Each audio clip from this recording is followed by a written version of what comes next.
In this video, we are going to learn how we can use Jupyter Notebook to work on Python codes.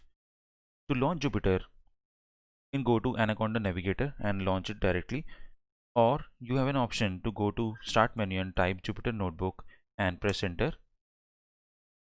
And this will open Jupyter Notebook on your browser, and you can just go to New and click on Python 3, and a new notebook will be opened for you. Alternatively, this is taking to the home desktop, like not home desktop. This is the C drive that you are seeing right now on Jupyter. But what if you want to open Jupyter Notebook from a specific folder?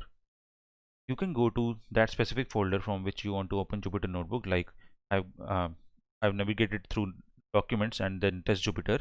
Then I suppose want to open my Jupyter Notebook from this folder.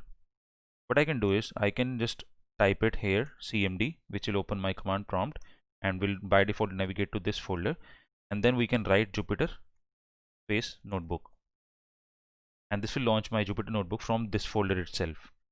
Any file that you create on Jupyter Notebook, you can see there is no file right now or any folder because this folder was blank. Now you can click on new and click on Python 3 and go back. You can see that this file is created under this folder, and if I go to uh, my folder on desktop, we can see that this folder have now contents, which is the Jupyter Notebook and the .ipynb checkpoint folder. Now coming back to browser, going to Jupyter Notebook, and we can see that there are different options that we are getting here.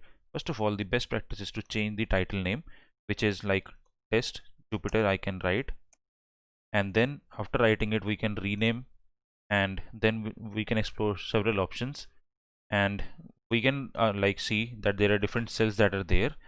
First of all, the important thing to understand is there is a kernel once we run Python code, which basically helps us to run our code. What is kernel? Kernel is something which keep tracks of everything, all the variables that we are creating, or to interact with your machine's memory. All the task that happens in backend happens through actually kernel. So there are various options in kernel. You can see interrupt, restart, and clear output. So if I suppose write some code, maybe first of all I am going to import a library just to show you how kernel works. Import time, and now we have this code. What it will do, first of all, it will print this line, and it will Python program will sleep for 2 seconds, and again it will print the second line, which is this, and again it will sleep for 2 seconds, and finally it will print the final line, which is this one. But notice one thing, that once I run this code, this dot will be black, and currently it is transparent. If I run this, you should see that this dot will keep stay black till the time this program doesn't complete. If I run this now, you can focus this, that this dot is black and it is printing it one by one, and once it has completed the program, the kernel is free now. But what is this dot? This is telling us that kernel is busy right now, means it is processing some task on your Jupyter Notebook. Now to interrupt kernel within like running the program, I can run this again, and you can see this button, just interrupt the kernel, and you can see keyboard interrupt. So these are the some kernel options that you can explore here. Then how to add a new cell, we can see that cell, and these are some cell options I can show you. Suppose I want to add a new cell from this cell. You can um, go to this plus sign, and this new cell will be added. And the shortcuts, if you want to check how to add a new cell, how to delete a cell, just press escape or click it anywhere out of the cell and type any keyword, or type any alphabet from your keyboard.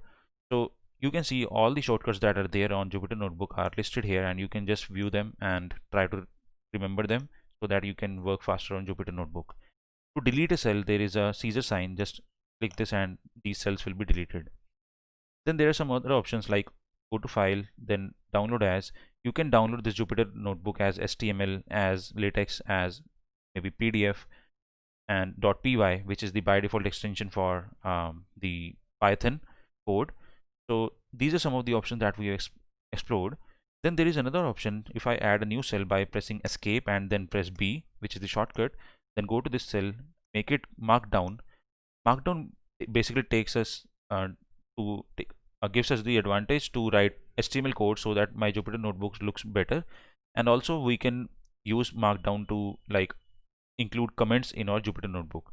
Suppose I can write, this is my first tutorial on Jupyter, and I can keep it on h1 tag, which is the heading 1 tag in HTML. I can close this.